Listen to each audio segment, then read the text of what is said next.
Hello, welcome to another episode of Somewhere Between a film and TV podcast. We are your hosts. I am Daniel Parra. And I'm Daniel Parra.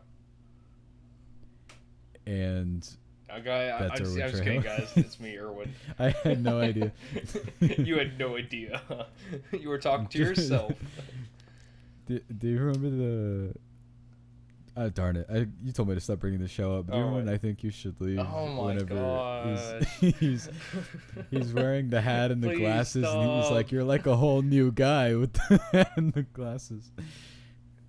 So we're talking about everybody's favorite thing to talk about that has never had any controversy whatsoever, and everyone agrees on it all the time. Star Wars. Dude, I'm scared. Wait. I don't know if you saw, but in our group me, okay, we have a couple of people that have very different takes on Star Wars than we do. They are very much the people you find on the internet. They do not enjoy The Last Jedi. They love Rogue One. Essentially, they are not us. I like Rogue One and I love Last Jedi. Yes. And this and that, the whole thing.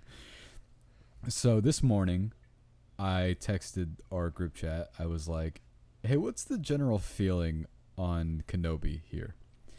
And of all people, one of our friends who hates everything really liked it. Wait, who? Not even like Ian. Oh, that's what he meant? I thought he didn't like it.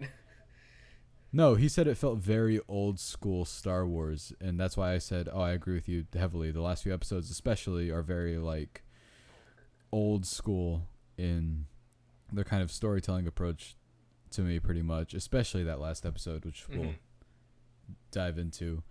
But they liked Book of Boba Fett much more than you and I did.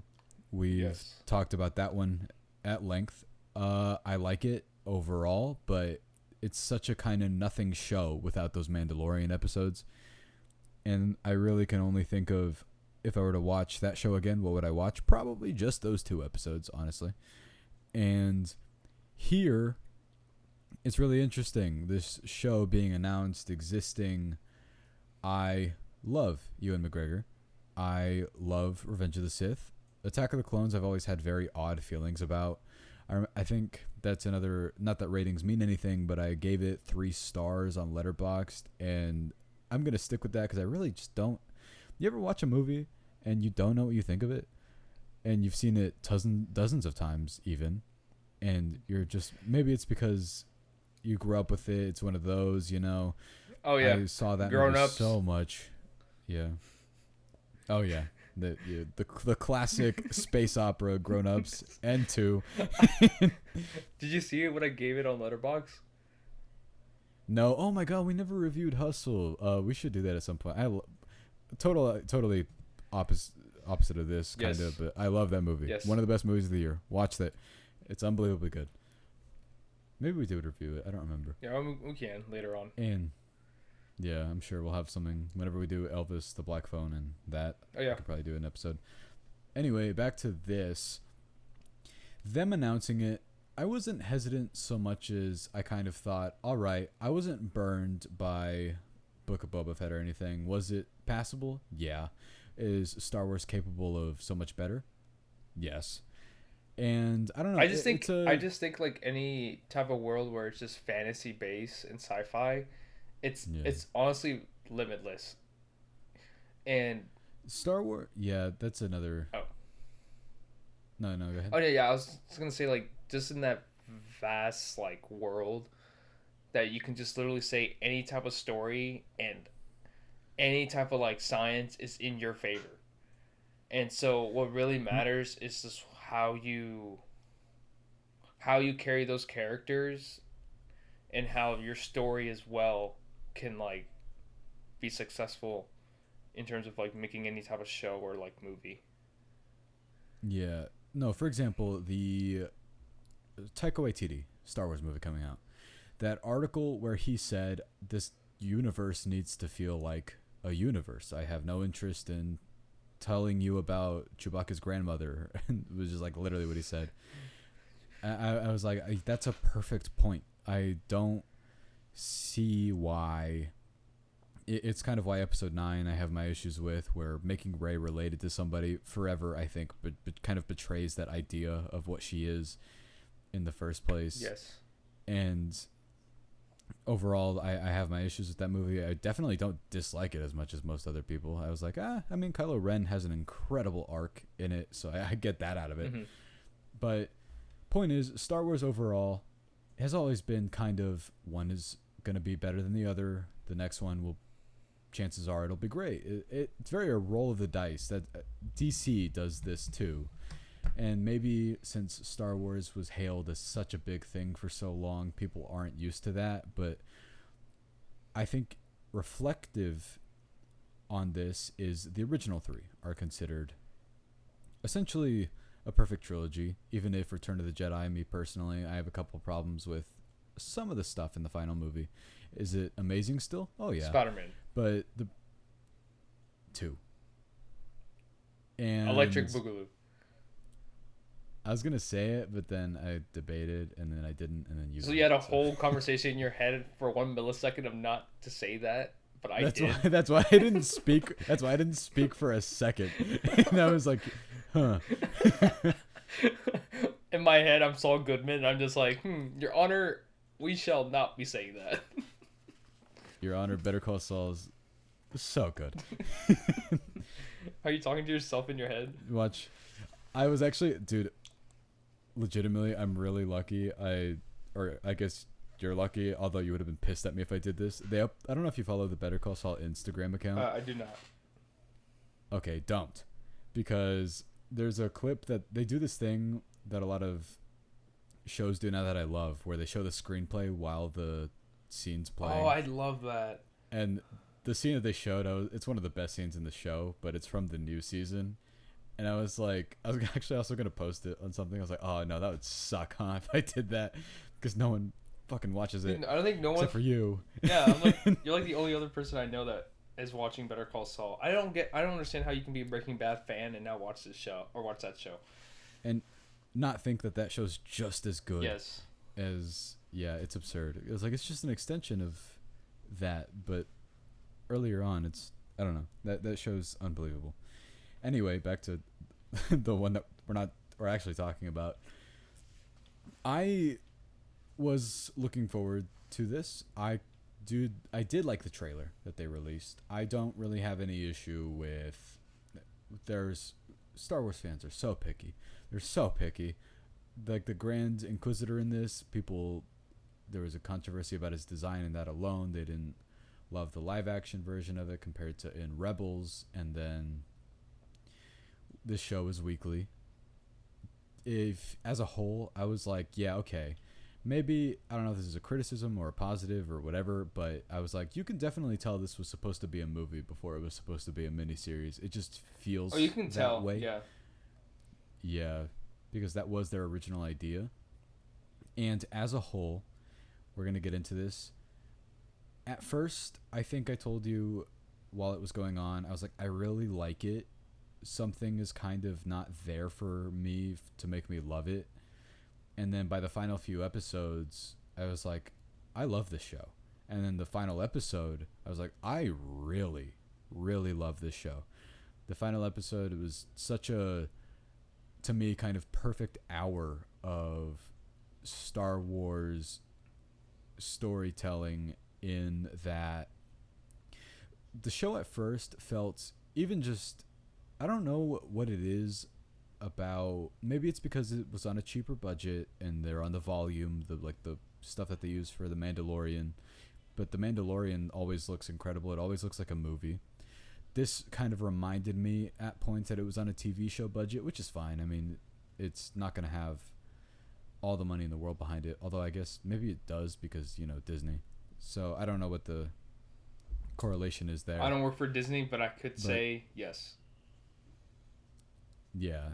But no, overall, the first few episodes, though, I was like, what's leading me through this, the reason I'm here, is Ewan McGregor. I am watching this for this guy because for all the prequels problems, and there's a lot to talk about with those generally, I like the connections here. I like the sort of, how sometimes we talk about things are good enough that they make older things better? Yes. This ties into Attack of the Clones enough that I was like, it sort of recontextualizes a couple things in that movie for me overall, up until you remind me that, oh right, that one is kind of ugly looking, so I can't watch it overall. I don't know. It's interesting because overall loved the show. Are a couple of odd side steps along the way that I think kind of make it a little bit rocky? Yes, but it is one of my more recent favorite Star Wars things, I think. What did you think of it? Overall, I liked it. I think Mm. it was one of those. I totally agree with you in the fact that looking at it overall, it did seem like they were trying to go for a movie, for sure, instead of a mini series. And what carried me through this was definitely Ewan McGregor as an actor, more so than just like Obi-Wan coming back. Because Yeah. I think for me, what I struggle with when it just comes to prequels in general, is just the fact that you know what happens before even the prequel, or even like after. You know, it's like these characters. There's less stakes with them because you're like, well, these characters need to survive in order for them to be in the sequel or to be in the later films and everything. Yeah. And so what keeps me going is whatever storytelling that they have for the characters and like what they go through during that time. That's what keeps me interested in any type of new characters that they bring along the way, not just like old characters. No, that's fair. Actually, I guess I can bring this up again. For me, I will never ever discredit prequels in general Mm-hmm. because if any of them can ever pull off what Better Call Saul does, Yes. then okay, yeah, no, prequels forever. If you give, because there's more to stakes in terms of just people dying. I think there's Yes. so much more than that. Yes. You could ruin a character's mental psyche because of whatever happened to them Mm-hmm. instead of just killing the character off. So Obi-Wan put in a position here after Revenge of the Sith where he's very much isolated on his own. Love all that stuff. I think his performance makes all of that really interesting. It's what I was actually, what's the Attack of the Clones thing? He's like, yes, that's what I'm here for. Is that pretty much. And when they first introduced Leia, I kind of was hesitant at first because my instant thought was, I don't need them doing that. I don't need them to connect their sequel stuff and all of that already by having this person know this person and making the universe feel smaller. Mm-hmm. But then by the end of it, I was like, oh, this is the anchor of the show.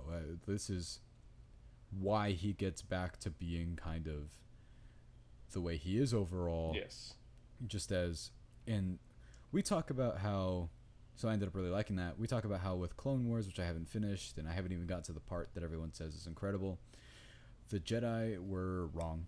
They were so full of themselves that they led all of themselves to their own downfall. So whenever the show talks about that in like the first episode and then gets into it later, I was like, that's another reason why I'm really interested in this. That's why I think even after Revenge of the Sith, before New Hope, there's themes to explore there still that can further emphasize that relationship that they all had where the Jedi sort of let themselves down, let other people down. It's a hefty conversation that Star Wars can have with itself that I would certainly like more of, because I understand that this show in general, we talk about moments and how I think people are becoming way too concerned about that instead of leading up to them. And this show, for me, I really wanted to sit down and watch all of it again all at once because I was like, I bet it does a really good job at that. It made you wait for all of this stuff weekly. He doesn't even get out of... I know you and I had the first same worry where they were like, oh my god, they're on Tatooine again. Yes. Like, oh my gosh. I'm so tired of Tatooine. thankfully he leaves Yes. like instantly.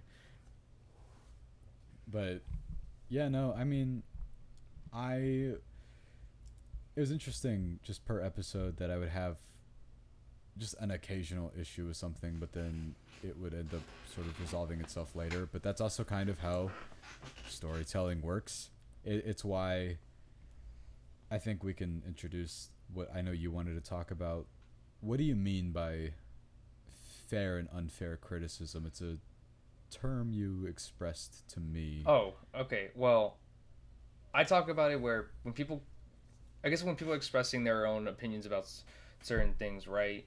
There are opinions where it's like what you expect from a show or a movie that was given through a trailer, and it's like, well, it'd be so cool if they did this, this, that, and like what you would want from the show or movie or from a character and this and that, right? Instead of Yes. criticizing what the director, writers, and like the crew and the actors, what they wanted to do instead and what they portrayed, right? And like what their Right. ideas they wanted to present in that show and what they want to be told. And I think that's what people get confused on, whether they don't criticize what the director or writer is making, but more so they criticize their own ideas that were never involved, and they get upset about it. We still haven't reviewed it, but this sort of discourse reminds me of Multiverse of Madness when that came out. Yes. And we'll review that whenever Miss Marvel is finished, so we can just do one big Marvel thing in one episode. And you're like, okay, Tom Cruise isn't in this movie, as if he would ever have agreed to that. Yes. Like, And it's like you think that? I just don't Yeah, understand like how you could like expect so much in such a small storytelling type of thing. especially when this, I think, even though if I were to, Mm-hmm. say, could this show have done anything better, I would have liked even more time with Obi-Wan's thoughts about things, Yes. because he does some really hardcore facial expression acting in this, and it's wonderful. Mm-hmm. I think he's such an underrated and underutilized actor. You would think that Ewan McGregor would be in way more stuff. Like, one of my recent favorite performances of his is Doctor Sleep. I adore that movie. He is so good in it, and he's really great in Birds of Prey. He's very charismatic in that as well. And then this scene, where the final scene, sort of with Darth Vader in that final episode, his reaction, just in his face alone, whenever he looks at Anakin and they have that interaction with each other, I Mm-hmm. thought was wonderful. It's sort of, I have mentioned that I don't love the usage of Darth Vader in Rogue One because it feels very kind of like, ah, shoot, this movie's ending with kind of no sort of like big thing that happens. What do we do? Well, it's And it's sure it's enough, similar to like, oh, I mean, it yeah, happens to a lot of movies and shows, but it's what we just talked about with Jurassic World Dominion, where it's moments, right? They yeah, build up to one singular moment, and that's what people want. They want like moments more so than just actual characters, like moving the story along. Instead, they want to have like a moment where it's like, well, it's like when people complain about Luke Skywalker, they say like Luke Skywalker now, he's like the best Jedi ever, and never in any yeah, movie, I guess like they showcase him being that type of like strong, force wielding like Jedi that he is, right?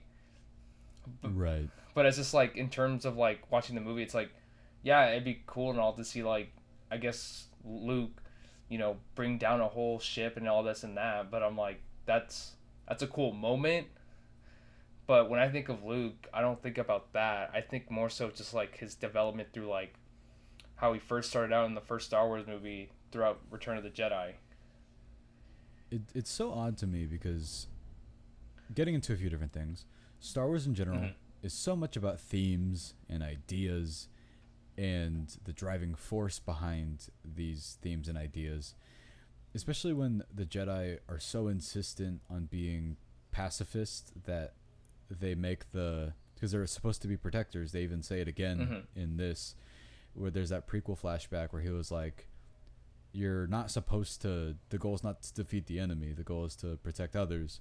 And Anakin is once again, I'm really happy that Hayden Christensen's playing him again, and he's in it more than you'd expect, in a different way than you'd expect, I think. Yes.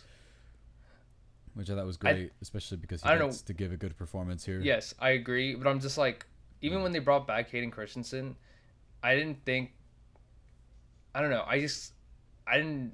For me, I had low expectations when it came to him, particularly, just because. Mm. I mean, in terms of his acting career, he hasn't really been in much. And secondly, it's just if it's like a prequel or like where Kenobi was and everything, and it's Darth Vader who's in the suit. I don't understand why Yeah. would Darth Vader in any semblance like have his helmet off, right? Yeah. Except for that thing that they do at the Oh end, yeah, I where mean it's that like, was cool and all, but like that could have been like with yeah, anybody, because it was just a deformed face.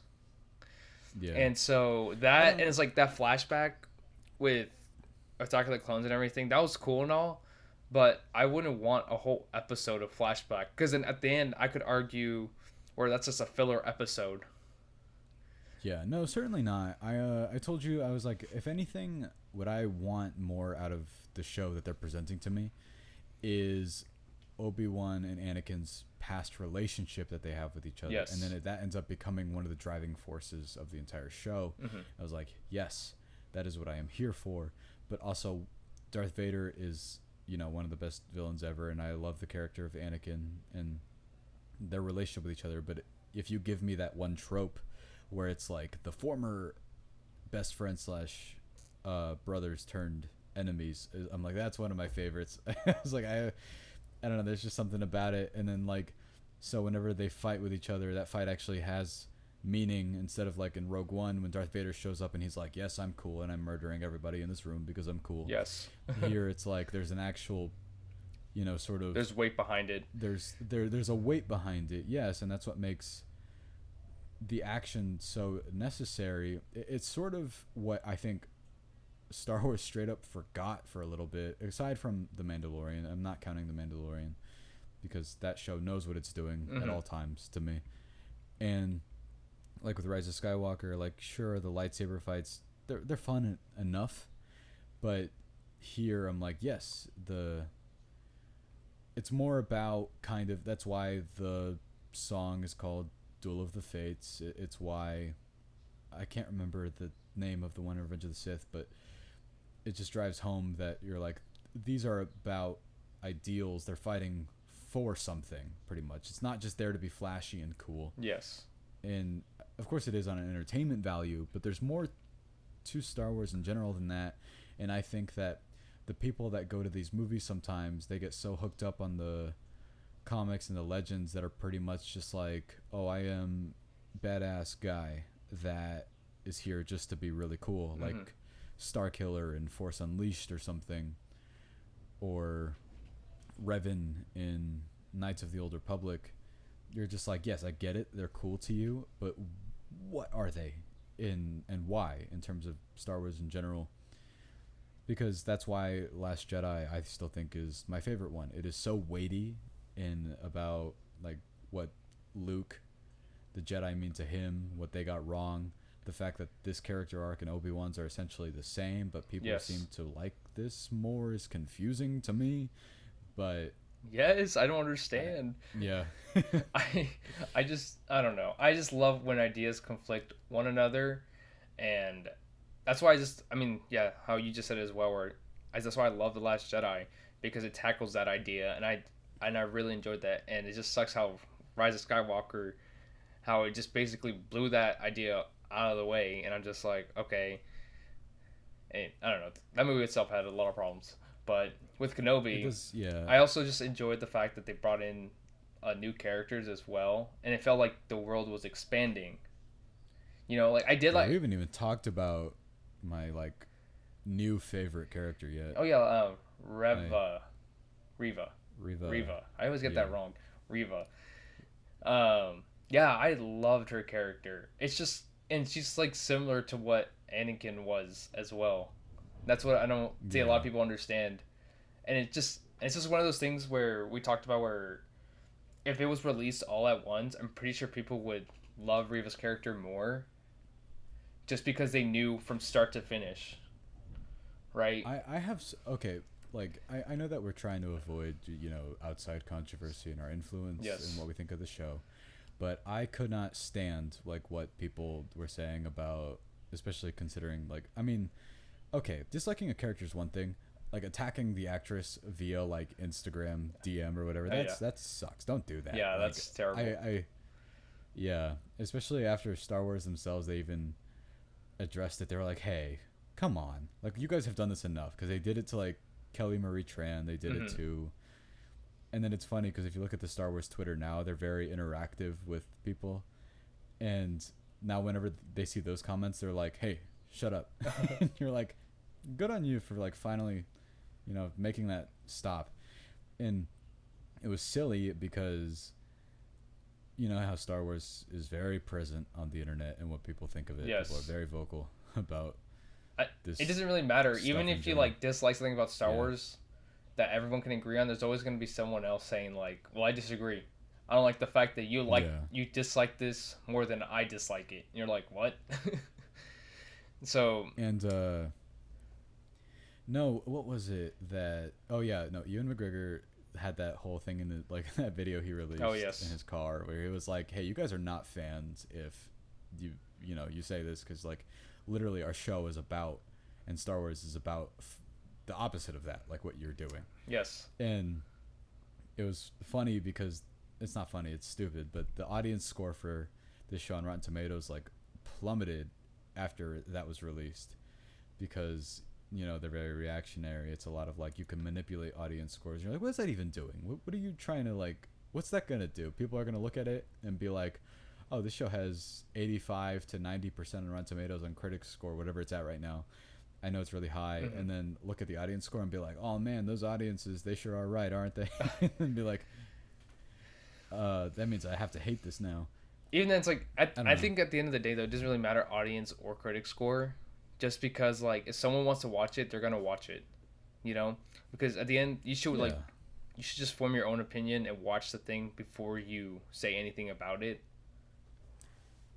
It's definitely one of those things though where we're both online enough that we're aware of that. Mhm. But if I would watch this show with my dad, and my dad, was like Star Wars, cool, and he's totally unaware of all of that happening. Yes. And he just likes the show. Most people, you sort of realize you're like, oh, most people don't know Yeah, that's Like, true. what's happening. And I don't know. It was funny because if we're getting into going back to like actual, in terms of actual criticisms I have for this show, I think it's more so that I did love it overall. It's just occasionally it felt sort of, the action felt a little clunky to me. It's weird. Most of my stuff is a bit more on the technical side than it is the actual storytelling itself. It's just occasionally I'd feel kind of like, oh, that's an odd choice. Like episode 3, as much as I did kind of enjoy that first fight Vader and Obi-Wan had, I thought it was just sort of odd, just like generally. Yeah, because I don't know. Whenever it came to Star Wars, whenever I think of the Star Wars movies, I never think about the action. I always think about like, of course, like the Yeah. imagery of it and all, but like I always think about the other characters and like the different races and in between, like even with the prequels, right? I love the fact that they introduced so much new stuff, even if it didn't work with you or not. It's just the fact that it's something different and it just opened up more worlds to what Star Wars is. And Yeah. that's what I really enjoyed. And anytime like Kenobi in the Kenobi show, they would like do that, right? Like the fact that they went to a different planet after Tatooine and you got to see that type of area as well. I was like, that was pretty cool, and I really enjoyed that aspect. No, wherever they were in the final episode, where they were, I loved the look of that planet. Yes. The one that was like a lot of rocks and it was very misty and green. Yes. And you're like, thank you for getting off the desert planet. I also love the look of Mustafar. Yes. I really like whenever they go there. I just like lava, I think. Oh, And could you say you had a crush on Lava Girl and Shark Boy and Lava Girl? when I was younger, I did. I really did. Yeah, me too. I remember can't was lie. like- And I was like, oh, I wish I were. I wish I was Lava. Shark Boy. Why didn't I write that dream journal? Why didn't I get it stolen off the playground? Why wasn't I George I Lopez? Dude, I could actually think. I think I could quote that entire movie. I think a lot of I'm not people gonna lie to can. you. Yeah, that and Spy Kids 3. Oh my god. No, Spy Kids. No, I you had know 3 my and 2. You know my favorite one in my favorite line in the third one is when he says, "Did somebody ring the dingster?" I don't remember that at all. You don't remember No. that? It's awesome. I like the way he says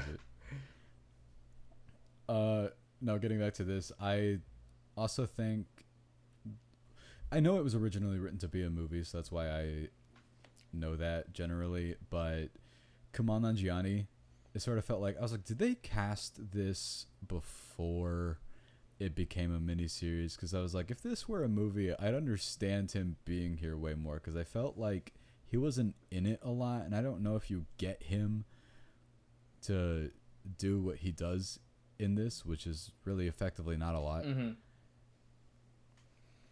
I don't know. It's interesting because I think it's like I wouldn't. I think it's one of those characters where if they do make a season 2 or they expand upon like Kenobi's story, you bring that character along again and just, you develop that character, or you bring it along into another like TV series or like animated show. It's just one of those things where I think when it came to Star Wars, like since it's such a big world and unknown territory is just everywhere, that they can just introduce characters left and right, right? Because like if you never seen Clone Wars or like the Rebels or anything, but the Inquisitors showed up out of nowhere and it's your first time like learning about them and knowing about them, it's just brings so much interest to it, Yeah, and they even go to a place that's in the game I've played, Fallen Order. In this, it's the underwater sort of where they're holding all of the old Jedi. Yes. And that stupid idiot that I hate from Clone Wars is there. He's a nerd. I'm so glad he got stuck in whatever that is. Who, Jack? No. Oh. Where was Dexter Jetster, man? From Attack of the Clones, Obi-Wan's friend that runs the diner. They should bring him Dude, back. who are you When's his talking show? about? It's the guy that he runs the diner in Attack of the Clones, and then he goes Kenobi. Oh yes. Hey, remember when Kenobi said hello there? That best part, entire show. Actually, I like that. Actually, I know, I did too. The one thing where I was like, don't say it, is whenever Vader had the high ground. Oh my gosh, dude! I really thought that was like, it's like one of those things where like you've seen it, where like people would make up their own dialogue in certain scenes. I was like, oh, what if Tom Holland pick up the gauntlet instead? Oh, and he's like, this is for you. Mr. Oh yeah, it's like I just wanted to be like you. And you're like, what? Why would you say that? Yeah, you're like, okay. Okay. No, but instead of it just being a visual thing, Yes. I thought was much better. I was like, yes, because I was like, I get it. Don't. Yes, like please don't like, say anything. Point it out to me. Yeah, Yes. and then it's like, thank you for the restraint in doing that. I think because what was it? I heard someone talking about it, and fudge, I don't want to like. It's for like Doctor Strange and like, or like Multiverse of Madness, and then with Everything Everywhere All at Once as well. So like the line in Everything in that movie and Everything Everywhere All at Once, that one, right? That line says like I would love to do like laundry and taxes with you. That line, like when that line was said, it's just like there was so much that holds behind those words, just because of like all the context behind it, right? And you just like that, you just never think like just saying that out loud like it would have so much meaning, but it does. But comparable to like what in Doctor Strange and Multiverse of Madness, when Strange would say that to what's her name, Rachel McAdams' character, because Night he Nurse, says, I love you in every universe, right? Yeah. And that's more straightforward. And I think whenever we get delved into it, right, that's just like one thing where I'm like, something where it's like that didn't need to be said, or like there could have been a different way of saying it. Just like if my whole thing with Doctor Strange, yeah. as much as I love that movie, that I think that's because that relationship needed to be further developed. And then if he had said it after that, it would have had the same not. I don't know if it would make the entirely same impact because that I watched that movie again the other day and that scene drives me to just like I bawl. Makes me ballin'. He'll never be ballin'. Have you ever? Dang it, you're talking to yourself. I'm not here. I was asking, have you ever seen the Mario will never be ballin'? Oh my god, he's ballin'. No, I have not. I'll send you. Please, no. And you'll be like, this is stupid. No, I don't know. It's weird. I wouldn't even call this show a mixed bag. I think it's just it was effectively well done, and some of it was really, really, really great. Yes, I think overall I like this show. From honestly from beginning to end. Like if I was watching it straight like from the moment it started till it was over, I would enjoy it throughout.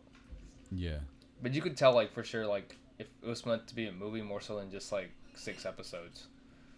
I just felt I wouldn't even call it padding so much as I was just kind of like it's weird. I don't even know what to say like cuz I can't call it dragging because I enjoyed the scenes that like felt as if they were kind of added. Yes.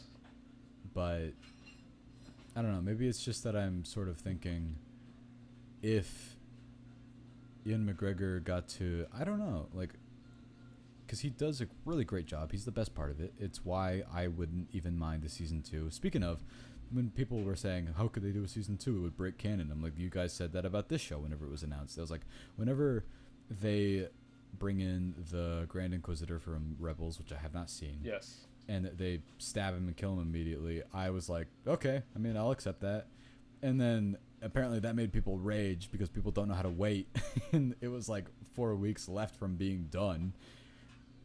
And they were like, that breaks canon. And you know what? It made me really wish that we would have just done that. Because how funny would that be?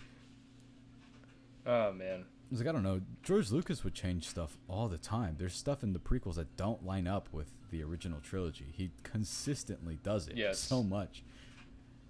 That I'm like, why do you expect them to not ever do it again? I was like, do they ever explicitly state that Obi-Wan stays on Tatooine for however long between Revenge of the Sith and A New Hope? And I was like, if they do, and if it's him saying that, he could just lie. It would be something that he would do. Or not even that, though. It's just like, even if he did say that and everything, there could always be something that could happen that makes him leave. He could just acknowledge the fact that, no, I said... He even said it like in the show, right? He's like, no, I need to stay here and protect the boy. You know? Yeah. And then, like, he, broke and left to go save Leia as well. And so now it's just like when you watch the original trilogy and Leia is asking for Kenobi's help, it's just like there's more to it now. Yeah, that was the other thing is like I'm still thinking about the people that are in this and they don't feel like they're in it a ton, and that's why I still think they must have been cast before it became a full-on show, like O'Shea Jackson Jr. and Maya Erskine, who I love from Pen 15, and who else? Joel Edgerton, of course. I was like, it's odd that, I mean, granted, it's Star Wars, so if they came up again in a different show, I would not be surprised. Yeah. Like, just because they're probably like, oh, it's Star Wars. Of course, we're going to show up again in something else. One fan servicey thing that I did quite enjoy, because I didn't feel like it was hammered in or anything, was Liam Neeson. I did not think that he would ever be back in these. So I know I kind of figured he'd be in it in the show once they announced he was gonna be in like some animated thing. Oh, he's gonna be in the Clone Wars, or they're doing another prequel type of thing, Clone Wars style show. Yeah, I think. But it's supposed to be these like individual stories. I'm pretty sure. Yeah, I thought that. That's when I thought I was like, oh, he's probably gonna show up sometime in this show or something. Yeah, no, my general grievances are minor here. Grievous. And you get it? Yeah, that's why I said it. Sorry, I have to make sure the people listening understood. You're like our friend Brian, who has to explain every joke he tells. He's like, you see, the joke behind that is, in Star Wars, Revenge of the Sith, there's a character. His name is General Grievous. Yeah, it's odd because do I have any direct issues with the show? No, not necessarily. It's a lot better than Book of Boba Fett. I'll tell you that right now. Dude, Book of Boba Fett, the problem is the fact that it wasn't about Boba Fett. That was the problem. At least this one was like literally about Kenobi and understanding, like, he was in every single episode. I'll give him that.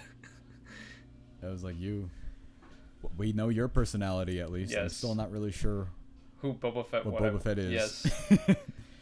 I just know that he has a really cool friend that's better than he is, and she's in the show less. Yes. Sad. And then Cad Bane shows up and then disappears instantly. Yeah. And then maybe he's dead, maybe he isn't. Who knows? People come back to life. I'm sure he's not. Yes. Yeah. No, I was a big fan of the show overall. I don't know. We don't rank things anymore. Where would it go? No idea. I'm sure I liked it more than like most of. I don't know. Boba Fett. I do really love Revenge of the Sith, and I'm sure I'd put this around that area. But Revenge of the Sith is, I don't know. I'm a big defender of that like prequel sort of fighting style. I love the really coordinated lightsaber fights. So whenever they have those again, I'm like, yes, cool. I don't know that. I'm like the opposite. I don't know why, because then it just feels so smooth, and it feels like they're just teasing one another. And I like it when they're like smart and brutal about it. Remember that part though? Whenever in Kenobi, when Kenobi grabs Vader's hand and they're holding hands. Yes. My first reaction was like, "Oh wow, they're holding hands." And you're like, "No." Yeah, I was. That was my honest reaction. And then he goes, "I hate you." And you're like, "No." No. That was pretty cool though when he got all those rocks, and I was like, "Nice rocks." Yeah, you're like, hey, that's what Rey does, but everybody got mad at her for some reason when she did that because that's what happened in Avatar: The Last Airbender, but nobody talks about it. Yeah, you're like, women don't do that. They don't lift rocks. They can't do that. They can't do that. Let me write my Reddit post about why women can't lift rocks. Dude, did you ever see that thing? And why they need men and men is everything. I think it's a TikTok that's like, did you know that it's harder for men to work out? Oh, because of gravity. Gravity is harder on them. It's so dumb. I saw some girl that was like, oh, darn it, I forgot to take my gravity with me today. She was like, it's so easy for me to lift weights. I forgot my gravity pills. No. It's because his head is too big, so things start revolving around him. It's so silly. I don't know. The female anatomy doesn't require any kind of eccentric pull. Whatever. What are we talking about next, Erwin? We don't rate shows, so I guess we could just say I really liked it. Loved it even. I really liked it. Yeah. But besides that, if they ever do make a second one or second season, I kind of hope they expand more and bring back some old characters. Not Reva. I would like it if they brought back like O'Shea Jackson's character and Camille Nanjiani's character as well, and like see where they go. I would certainly like to see Reva in something else. Yeah. I just don't know. I mean, what. I liked her arc in this, but I don't know. Who knows? If they if they can pull it off with something, then I'm for sure down to like see more of it. I would like to see Kenobi like train again before he before he just ends up just watching Luke and that's it. Yeah. That'd be pretty cool to see. He's training like another Padawan type of thing. Oh, that'd be interesting. Yeah. Yeah. I mean, I don't know. Who knows what they'll do? Yeah. I don't know. If they have a story to tell, they have a story to tell. So, thank you, everyone, so much for listening. No. You can find us at Somewhere Between Film on Instagram and Film Between on Twitter. And nowhere else. What we would like to ask you guys to do is, if you liked listening to us, could you please leave a review on Spotify or Apple Podcasts? It really puts us out there, boosts us for people to listen to. Guys, give us one star. You liked us? Give us 1 star. A star. Don't do that. It makes it worse. Oh. Or if you did hate us, don't say anything. Anyway, next up is two movies I'm like hyped out of my mind about. I'm not gonna lie, The Black Phone and Elvis. You're really hyped up for Elvis? I really am. Yeah, I can't even Dang. emphasize Like enough. I'm excited to see it, but like I'm not hyped up about it. Dang, calm down. You don't like the part where he goes, "It has everything to do with us." I can't wait to see. I think I've seen so many interviews of just Austin Butler just in his method Elvis acting. mode. Yes, and I just can't. Did you ever see? Every time I see Elvis, I can only think of that scene from Dewey Cox, where he's. Did you ever see that movie? No, I haven't seen it yet. It's one of the best movies ever. It's so funny. It's so funny that why doesn't and- anyone want to talk about it? Never mind, I won't spoil it for you. Alright, thank you. Because then you'll be like, "You ruined the best joke in the movie." I'm like, "That's not the best joke." You ruined the best joke in the entire world. And now I'm gonna starve. Anyway, guys, thank you so much for listening. We'll see you next time.